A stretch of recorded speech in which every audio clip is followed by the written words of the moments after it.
ये तस्वीरें आप देख रहे हैं करनाल के सेक्टर 12 से, जहां पर आप देख सकते हैं कि कांग्रेस से मेयर के उम्मीदवार मनोज वधवा पहुंचे हुए नजर आ रहे हैं। सामने आप देख सकते हैं करनाल की अदालत एक खुला डिबेट का जो है न्योता जरूर दिया गया था बीजेपी को, लेकिन आप देख सकते हैं कि किस तरीके से यहाँ पर जो है कांग्रेस से मेयर उम्मीदवार मनोज वधवा यहाँ पर जरूर पहुंचे हुए नजर आ रहे हैं। कल भी जो है प्रेस कॉन्फ्रेंस कर खुला न्योता जरूर दिया गया था, लेकिन कहा गया था कि बीजेपी जो है वो कहीं ना कहीं जनता को लूटने का काम कर रही है, ऐसे आरोप जो है वो लगाए गए थे। लेकिन आप देखते हैं कि किस तरीके से आज जो है खुला न्योता भी दिया गया था बीजेपी को, लेकिन वो यहाँ पर जो है पहुंचे नहीं है। लेकिन कांग्रेस के जो उम्मीदवार हैं वो यहाँ पर पहुंचे हैं। हालांकि सोशल मीडिया के माध्यम से जो मीडिया के माध्यम से एक न्योता जरूर दिया गया था, खुला चैलेंज जरूर दिया गया था डिबेट का, लेकिन यहाँ पर जो है पहुंचे हुए नजर जरूर आ रहे हैं। और ये देखिए करनाल की अदालत, यहाँ पर जो एक तरफ जो बीजेपी की मेयर उम्मीदवार है रेणुबाला गुप्ता और एक तरफ जो है मनोज वधवा का पोस्टर जो है तस्वीर है वो यहाँ पर जरूर देखी जा सकती है। हालांकि क्या पूरा मामला है,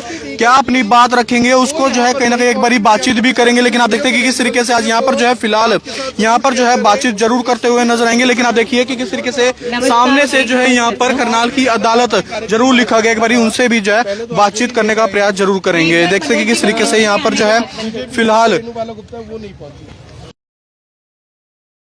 वो पूछे ना, मैंने उनसे मीडिया के माध्यम से मंचों से उनके ऊपर आरोप लगाए हैं, उन्हीं से उनको सफाई देने के लिए ये यहाँ बुलाया ना भाई, आप अपनी सफाई दें। कहीं आपको ये लग रहा है कि भाई आप कह तो रहे हैं कि मेरे ऊपर झूठे आरोप हैं, तो उसका जवाब देना आके यहाँ पे मंच पे। एक आपने आज वीडियो भी जारी की है कि जान से मारने की धमकी दी है, रिश्वत का ऑफर दिया जा रहा है, वो क्या मामला है पूरा? देखिए, मेरे ऊपर बहुत ज़्यादा इन्होंने प्रेशर डाला। पहले तो मुझे कहा कि अपना पर्चा ही वापस लो। मैंने कहा जी वापस क्या भाई, मैंने कहा चलो ठीक है, सुनता रहा मैं उनकी।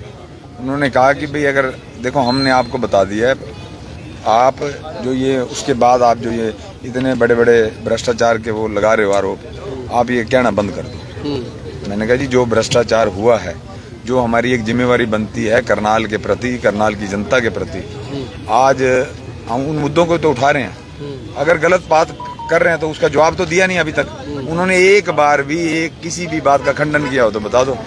रेणुबाला जी आज भी ये कह रही हैं 11 साल हमने विकास किया है, आगे भी हमें दो, हम भाई दोबारा से डिमांड कर रही हैं। उन्होंने किसी भी प्रकार का मेरे किसी भी आरोप का कोई खंडन नहीं किया। इसका मतलब क्या है? इसका मतलब कहीं ना कहीं दाल में कुछ काला है। तो उसी चुनौती, जान से मारने की धमकी देने वाला क्या मामला आपने वीडियो जारी किया? थोड़ी उन्होंने ये कहा कि भाई या तो ये मुद्दे उठाने बंद कर दो। पहले तो उन्होंने कहा भाई अपना पर्चा उठाओ, मुद्दे उठाने बंद करो, जैसे बात।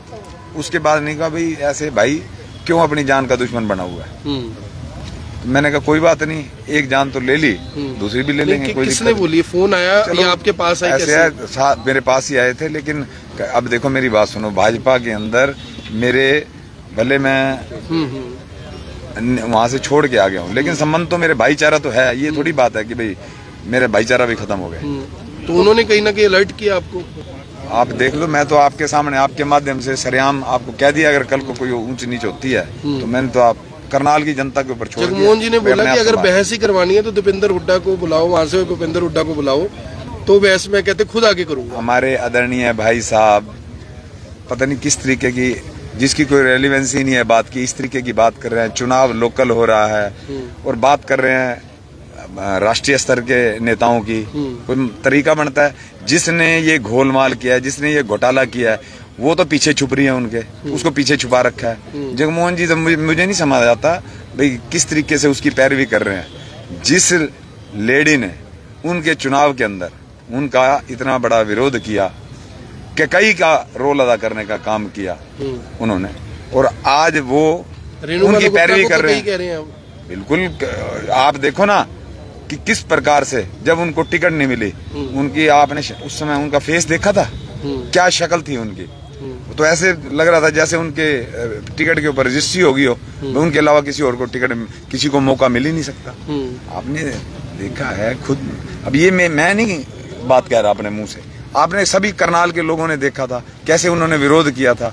वहां पे जाके लोगों को सरकार के खिलाफ, पार्टी के खिलाफ गतिविधियां, उनकी अनुशासन हीनता के कारण उनको पार्टी के ऊपर एक्शन लेना चाहिए था या उनको टिकट देनी चाहिए थी।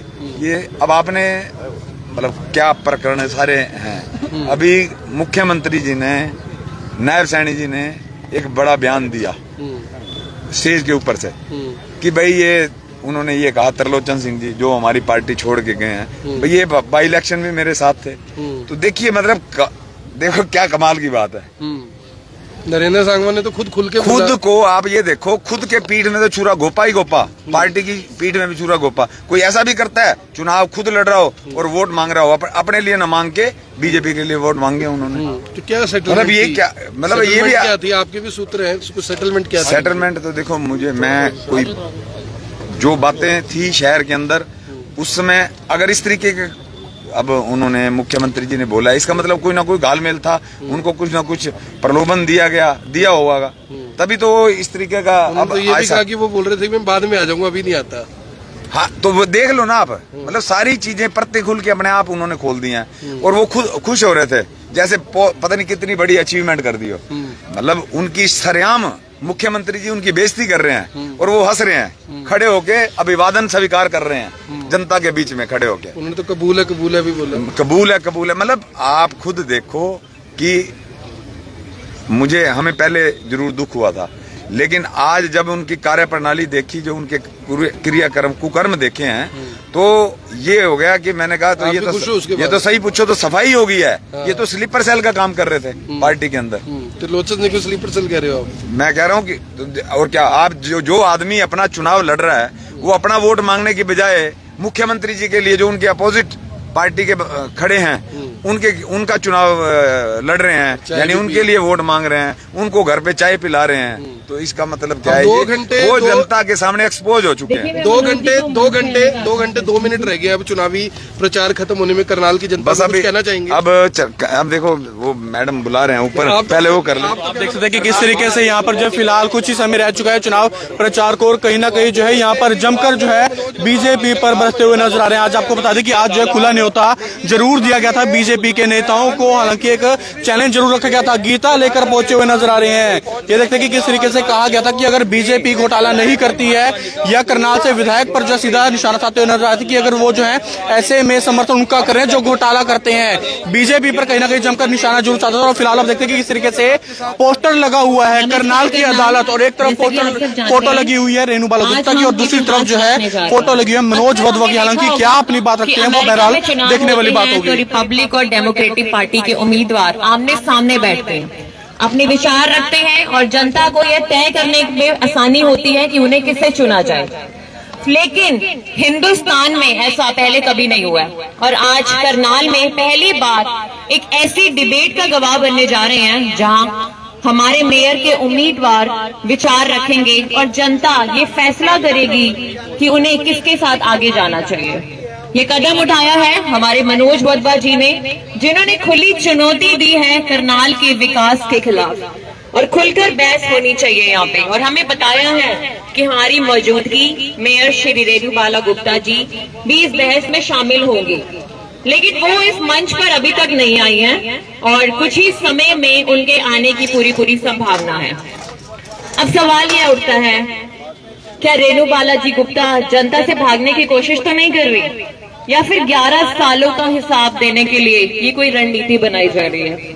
लेकिन कोई बात नहीं, करनाल की जनता यहाँ है, मनोज वधवा जी यहाँ हैं, तो करनाल के भविष्य पे थोड़ी सी चर्चा करना चाहेंगे सर हम। उनके आने की संभावना है, वो कुछ ही समय में यहाँ आ जाएगी। तब तक मनोज वधवा जी हमारे बीच में, हम कुछ क्वेश्चन उनसे पूछते हैं, फिर इस कार्यक्रम को आगे बढ़ाते हैं। सबसे पहले सर आपसे पूछना चाहेंगे कि शहर की बुनियादी समस्याएं जो हैं, जैसा कि मनोज जी करनाल स्मार्ट सिटी का दर्जा रखती है, लेकिन फिर भी जल भराव, टूटी सड़कें, गड्ढे और सीवरेज की बहुत समस्याएं हैं यहाँ पे। अगर आप मेयर बनते हैं तो इन समस्याओं को दूर करने के लिए आपकी क्या योजनाएं हैं?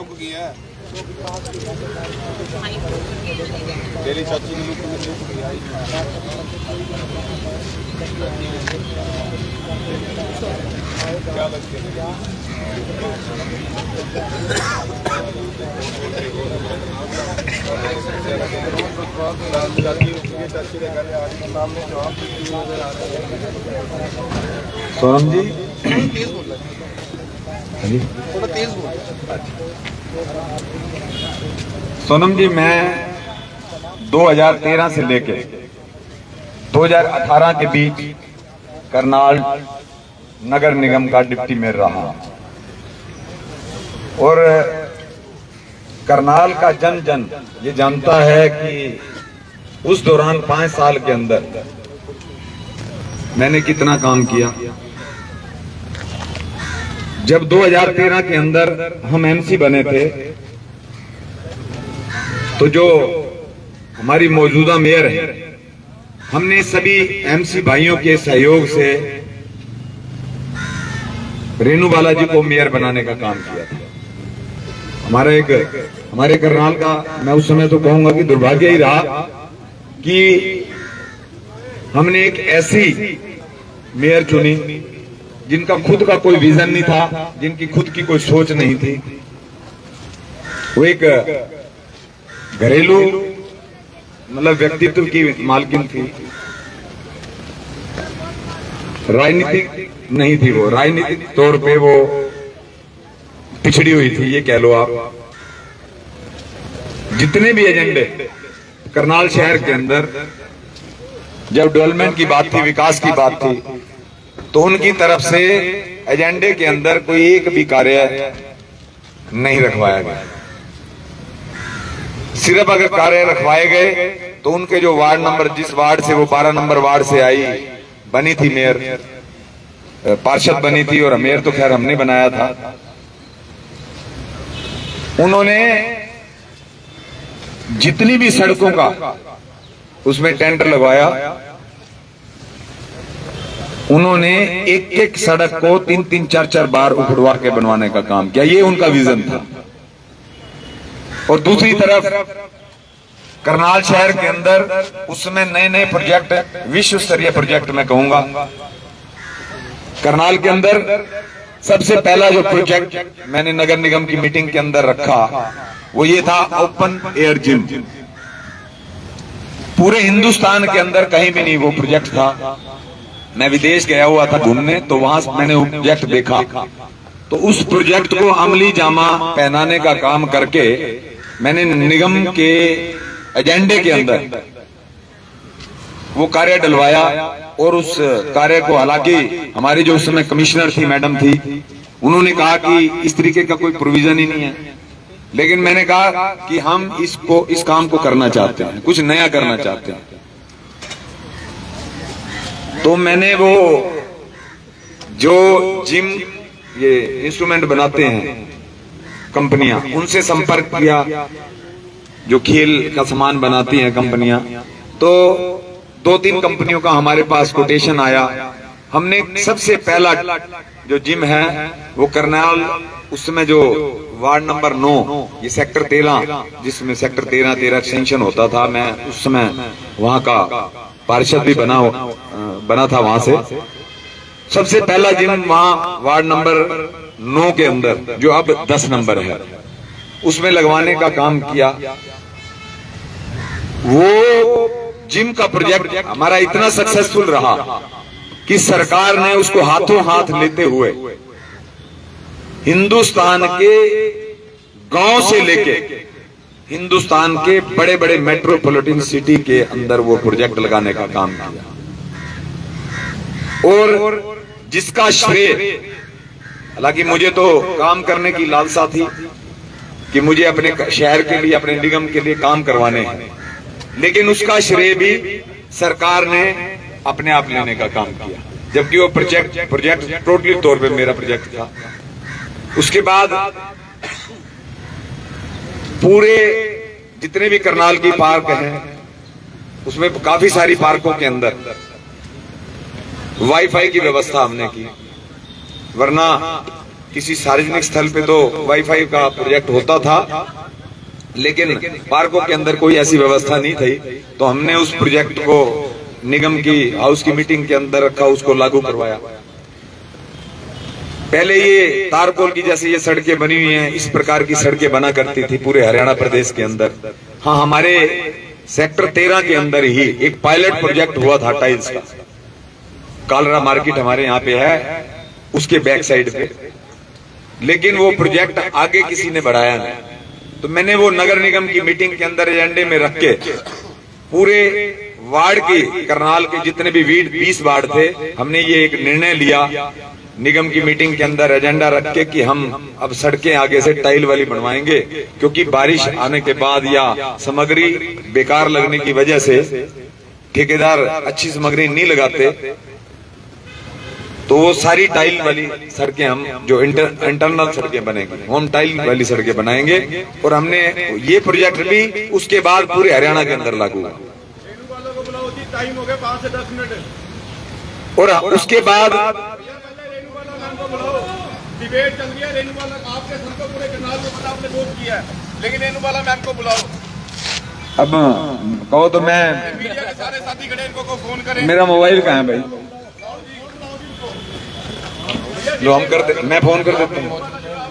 बिल्कुल आप देख सकते हैं यहाँ पर जो है काफी लोग जरूर बैठे हुए नजर आ रहे हैं। फिलहाल मनोज वधवा जो कांग्रेस के मेयर उम्मीदवार हैं, वो बीजेपी की मेयर प्रत्याशी जो है रेणुबाला गुप्ता, उनको फोन किया जा रहा है। हालांकि क्या वो यहाँ पर पहुंचते हैं या नहीं पहुंचते हैं वो बहरहाल देखने वाली बात जरूर होगी, लेकिन फोन जरूर मिलाते हुए नजर आ रहे हैं। क्योंकि यहाँ पर देख सकते हैं कि किस तरीके से, हालांकि डिबेट का समय जरूर दिया गया था, लेकिन डिबेट जो है दोनों तरफ से होती है, तो ऐसे में अब फोन जरूर मिलाया जा रहा है। लेकिन क्या बात होती है या क्या बात नहीं होती है वो बहरहाल अभी देखने वाली बात होगी। डिबेट के लिए मैंने आमंत्रित किया है, तो मेरा ही फर्ज बनता है उनको।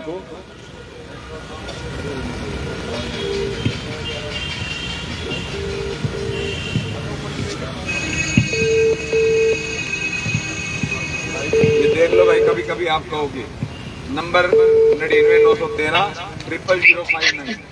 हेलो हेलो, हाँ जी सर, नमस्कार सर। नमस्कार मैडम, मैं मनोज वधवा बोल रहा हूँ।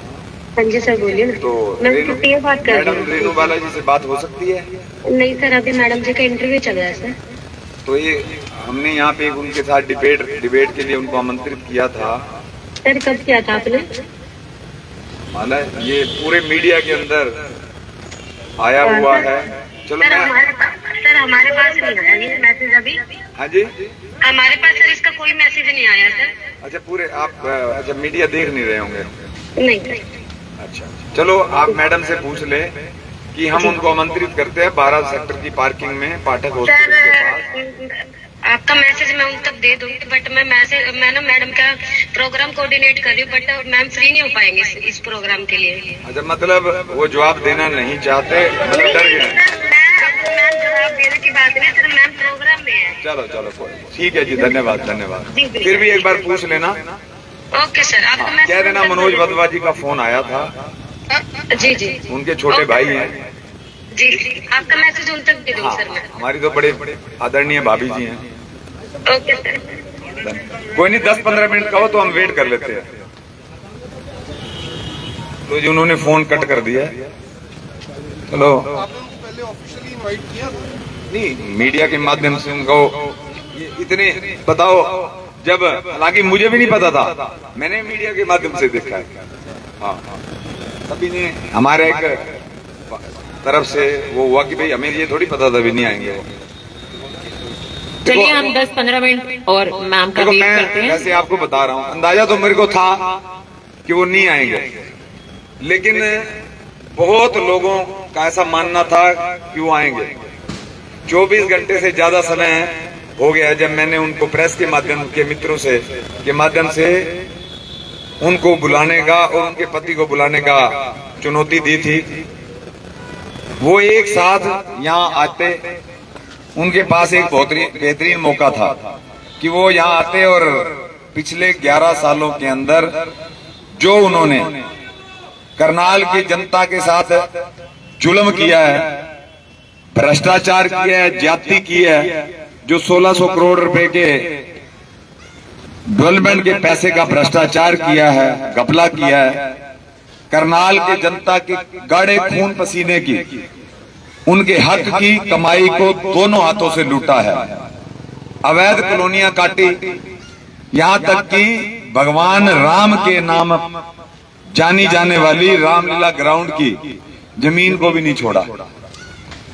करनाल का बच्चा बच्चा जानता है ये बात। हांसी रोड पर जो हर वर्ष रामलीला का आयोजन होता था, वहां के जो स्थानीय लोग हैं उनके अपने आराध्य भगवान राम की लीला को देखने के लिए वहां जाते थे। जो आज किसके कब्जे में है ये पूरा करनाल जानता है। मैं समझता हूं कि मुझे ये बताने की जरूरत नहीं है। आज उनके पास मौका था, यहां आते और अपने कुकर्मों की सफाई जनता की अदालत में देते। शायद इससे उनके कुछ पाप धुल जाते, पर अफसोस उन्होंने ये मौका भी चूक गए। वो मेरा ये निजी तौर पे मानना है कि जो पाप उन्होंने करनाल और करनाल की जनता के साथ किया है, उन पापों के बोझ के तले उन्हें यहां आने से रोक दिया। अपने मेयर पद की इस चुनावी यात्रा में ये जरूर नोट किया जाएगा कि दोनों पति पत्नी वोट मांगते हुए लोगों से, ये आपने देखा होगा जब वो वोट मांग रहे होते हैं ना, डायरेक्ट उनकी जनता की आंखों में आंखें डाल के वो बात नहीं कर सकते।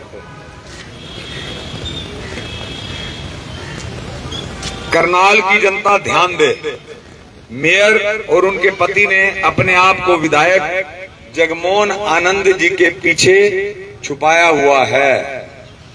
मेरे साथ साथ करनाल की जनता भी हैरान और परेशान है कि चुनाव मेयर पद के लिए सवाल नगर निगम पर 11 साल से लगातार शासन करने वाली हमारी आदरणीय मेयर रेणुबाला गुप्ता जी ने जब किया जाता है तो उन सवालों का जवाब हमारे बड़े भाई आदरणीय विधायक जगमोहन आनंद जी देते हैं। वो भी बिल्कुल गुस्से में ऐसे होते हैं, लाल पीले। करनाल की जनता को ये सोचना होगा कि क्या कारण है जिस पिछले 11 सालों से नगर निगम पर काबिज रेणुबाला गुप्ता के मुंह में, क्या उनके मुंह में जबान नहीं है क्या? ये तो जनता को सोचना है। ये वही मेयर हैं, ये वही भाजपा के कार्यकारी अध्यक्ष हैं जिन्होंने अभी 4 महीने पहले हुए विधानसभा चुनाव में वर्तमान विधायक जगमोहन आनंद जी को हरवाने का प्रयास किया था। ये बात खुद जगमोहन जी भी जानते हैं। अक्सर विधायक जी अपने विश्वास पात्रों में के बीच में ये बात कहते सुने गए हैं। यह बात करनाल की जनता के साथ पूरी करनाल की भाजपा भी जानती है कि जब विधायक आनंद जी पार्टी को, जब इनको टिकट मिला था, उसके बाद उनके पति और मेयर ने किस प्रकार कैकई का रोल अदा किया था। जगमोहन आनंद जी की उम्मीदवारी का विरोध करते हुए उन्होंने अपने आप को कोप भवन में कैद करने का काम किया था। वर्तमान मुख्यमंत्री जी कोप भवन में ब्रिज गुप्ता जी को मनाने भी पहुंचे थे, आपको पता ही होगा, पर जनाब थे कि मानने को तैयार ही नहीं हुए थे। उस समय ब्रिज गुप्ता जी का कहना था भाजपा ने जगमोहन आनंद को टिकट देकर गलती की है, वो एक कमजोर प्रत्याशी है और उनके से बेहतर बहुत से प्रत्याशी पार्टी में हैं, जिसमें से एक वो खुद को मान रहे थे बेहतर प्रत्याशी। जगमोहन जी आपको याद है या नहीं, या आप भूल गए हैं किस प्रकार फूट फूट कर रोए थे आप? तब आपका साथ करनाल की जनता ने दिया था। और आज जब मेरे भावुक होने का टाइम आता है तो आप मेरा मजाक उड़ा रहे हो। विधायक जी, आप करनाल की जनता को बताओ कि अब जब आपको टिकट मिला था तब के कई यानी ब्रिज गुप्ता नाराज होकर कोप भवन में बैठे थे, तब वरदान में उन्होंने आपसे क्या मांगा था, ये भी आपको खुलासा करना चाहिए। क्या जो कार्यकारी जिलाध्यक्ष का पद उन्होंने वरदान के रूप में मिला था उनको, क्या वो किसी डील का हिस्सा था? आज विधायक जी कहते हैं कि करनाल की जनता ने अगर मुझे मेयर बना दिया तो आप मेरे कामों में अड़चन डालेंगे। ये बोल रहे हैं ना विधायक जी कि भाई अगर आपने मेयर किसी और को मनोज को बना दिया तो मैं आपके भाई लोग फिर मनोज जी ये कहेंगे कि भाई मेरे कामों में अड़चन डालेंगे, मुझे काम नहीं करने देंगे। जगमोहन जी स्पष्ट करो, क्या आप करनाल की जनता को धमका रहे हो क्या? भाई आप काम नहीं होने दोगे तो इसका मतलब धमका रहे हो ना सरेआम। विधायक जी मैं आपको डंके की चोट पर ये कहता हूं कि करनाल की जनता ने मन बना लिया है, करनाल में परिवर्तन होने जा रहा है। मैं छाती ठोक कर ये कहता हूं कि करनाल के लोगों ने अगर मुझे मेयर बनाया तो मेरा जो करनाल के लोगों के लिए विजन है, करनाल को लेकर जो मेरा सपना है, करनाल में जो विकास के काम हम करवाने वाले हैं, मैं अगर किसी में दम है तो रोक के देख लेना भाई। और एक बात आपके माध्यम से एडवांस में कह रहा हूं, अब ये शाम को एक पत्रकार वार्ता करेंगे और उसमें ये मेरे परिवार के खिलाफ मेरे ऊपर निजी मेरे ऊपर कटाक्ष करेंगे, मेरे ऊपर आरोप लगाएंगे जो कि बिल्कुल निराधार है। और आपने पिछले चुनाव के अंदर भी देखा था किस प्रकार से इन्होंने मेरे ऊपर जो आरोप लगाए थे, वो किसी प्रकार के कोई भी एक भी आरोप वो साबित नहीं कर पाए। मेरे ऊपर इन्होंने ईडी की रेडें डाली, मेरे ऊपर मुकदमे दर्ज किए इन्होंने। कुछ निकला हो तो बता दो, मैं आपका भाई वैसे का वैसे बैठा हूं। हाँ, इन्होंने हरासमेंट जरूर किया है। मेरे परिवार को भी जिस तरह से इन्होंने हमारे साथ दुर्घटना घटित हुई इनकी वजह से, वो पूरे करनाल को मालूम है। कोई करनाल का एक एक जन ये बात जानता है, इसमें कोई अतिशयोक्ति या इसमें कोई कहने वाली बात नहीं। और आज देख लेना शाम को ये मेरे ऊपर कितने सोशल मीडिया के माध्यम से और ये क्या प्रेस के माध्यम से ये मेरे ऊपर आरोप लगाते हैं। अब देखो, अब निर्णय जनता बैठी है भाई, अभी उनके लिए इंतजार करते रहे जाएं। ठीक है जी, धन्यवाद। तो आप देख सकते हैं कि किस तरीके से लगातार जो है डिबेट का न्योता जरूर दिया गया था, लेकिन यहाँ पर जो है फिलहाल पहुंचे हुए जरूर नजर नहीं आ रहे। लेकिन आप देख सकते हैं कि किस तरीके से यहाँ पर जो है फिलहाल एक बारी बातचीत जरूर करने का प्रयास जरूर करेंगे। लेकिन आप देख सकते हैं कि किस तरीके से यहाँ पर जो है डिबेट का न्योता जरूर दिया गया था, लेकिन पब्लिक आप देख सकते हैं काफी संख्या में यहाँ पर पहुंची हुई जरूर नजर आ रही है। और ऐसे में हालांकि फोन भी जरूर किया गया था, लेकिन आप देखते हैं कि फिलहाल एक बारी बातचीत भी करेंगे कि आखिरकार क्या कुछ अपनी बात रखते हैं। यानी कि कार्यक्रम नहीं है, इसलिए वो इस तरह से कार्यक्रम रख ऐसे है, वो मेरे ऊपर जगमोहन जी आरोप लगा रहे हैं, तो मैं तो उनको चिट्ठी भेजता हूँ इस बात की। जो मेरे ऊपर आरोप लगाए जा रहे हैं कि वो भाई भावुक हो रहे हैं, वो ड्रामा कर रहे हैं जो जिस प्रकार के, तो मैंने उनको कोई पत्र तो भेजा नहीं इस बात का, तो उन्होंने मीडिया के माध्यम से देखा है। अगर मैंने उनको आमंत्रित किया है तो वो भी मीडिया के माध्यम से देखा होगा ना उन्होंने। ऐसा तो नहीं है कि वो बड़ी क्लिप ही उन्होंने बंद कर दी। तो अब ये तो भागने का वो मौका ढूंढ रही हैं।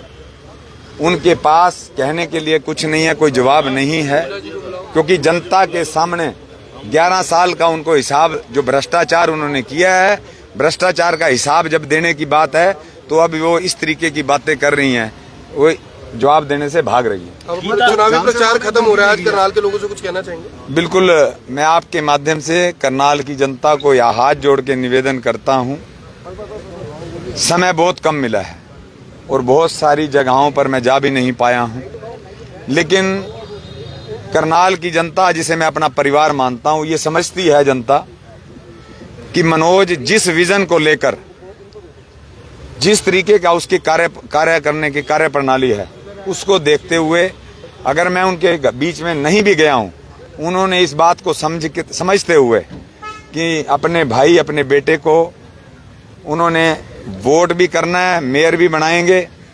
मैं आपके माध्यम से उनसे निवेदन भी करता हूं कि भाई मुझे, जो मीडिया के माध्यम से आप मुझे देखते हैं, मुझे सुनते हैं, आप मेरा अपने पास आया हुआ मानते हुए आप इस भ्रष्ट जो आप की ये करनाल की जो पिछले 5 साल की सरकार है, इसको बदलने का आप काम करें। और आपने मेरी कार्यप्रणाली भी देखी है। निश्चित तौर पे हम करनाल को एक नया करनाल को एक विश्व स्तरीय शहर और करनाल के अंदर विश्व स्तरीय और प्रोजेक्ट लाने का हम काम करेंगे। ताकि हम अपने करनाल को एक सुंदर city, green city, flower city बना सकें। उसमें आपके योगदान की जरूरत है और वोट की चोट से, एक मिनट यार, वोट की चोट से आप इन भ्रष्टाचारियों को सत्ता से बाहर करने का काम करें। बाकी ईमानदार अपनी सरकार बनाएं। जो ये सरकार बनेगी ये आपकी अपनी सरकार बनेगी, जन जन की सरकार बनेगी। और आपसे ये वादा करता हूं, जब आप मुझे मेयर बना देंगे तो मैं आपके बीच में एक एक कॉलोनी के अंदर आपके आकर धन्यवाद करने भी आऊंगा और आपके दर्शन मनोज जी, करने ये भी जो आऊंगा। गीता लेकर आए हैं आप, ये गीता किस लिए लेकर आए हैं? क्योंकि मुझे ये था कि शायद जिस प्रकार हम देख रहे हैं हमारे रेणु बालाजी, मुझे उम्मीद थी कि भाई वो नहीं आएंगी। वो हमारे आदरणीय बड़े भाई विधायक जगमोहन आनंद जी के पीछे जो छुपी हुई हैं, मुझे ये पता था शायद हमारे भाई जगमोहन जी इस डिबेट में आएंगे। तो फिर मैंने गीता मंगवा के रखी हुई थी कि उनसे एक सवाल करना था कि भी आप इस गीता की सौगंध खा के आप कहें। अभी कर लो सवाल। क्या सवाल था? मैं आप अपने मीडिया कर्मियों के माध्यम से, मीडिया के माध्यम से अपने बड़े भाई जगमोहन जी को ये फिर दोबारा से चैलेंज करता हूं कि वो सार्वजनिक मंच पे आएं, गीता पे हाथ रख के ये सौगंध खाएं कि मैं किसी भ्रष्टाचारी के लिए वोट नहीं मांग रहा हूं या मैं किसी भ्रष्टाचारी की पैरवी नहीं कर रहा हूं।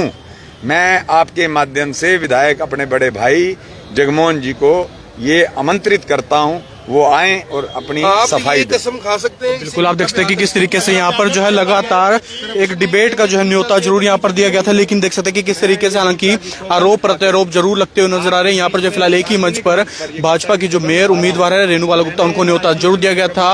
विधायक है करनाल से जगमोहन आनंद, उनको न्योता जरूर दिया गया था। लेकिन यहाँ पर जब मनोज वधवा फिलहाल आरोप लगाते हुए नजर आ रहे हैं, अपनी बात रखते हुए नजर आ रहे हैं, लेकिन क्या कुछ इसमें सच्चाई है? हालांकि आने वाले समय में, क्योंकि 2 तारीख को वोट है, ऐसे में आम जनता तय कर पाएगी कि आखिरकार उनका अगला मेयर कौन होगा, अगला पार्षद कौन होगा। लेकिन आप सभी लोगों से, करनाल वासियों से करनाल ब्रेकिंग न्यूज ये अपील कर रहा है कि शांतिपूर्ण तरीके से वोट कीजिए और अपने घरों से बाहर जोड़ने के लिए वोट जरूर कीजिए। हालांकि किसको करना है किसको नहीं करना, फैसला आप सभी का है, जनता का फैसला है वोट किसको देना है, लेकिन वोट ज्यादा संख्या में जरूर कीजिए। मुकुल तीजा, करनाल ब्रेकिंग न्यूज, करनाल।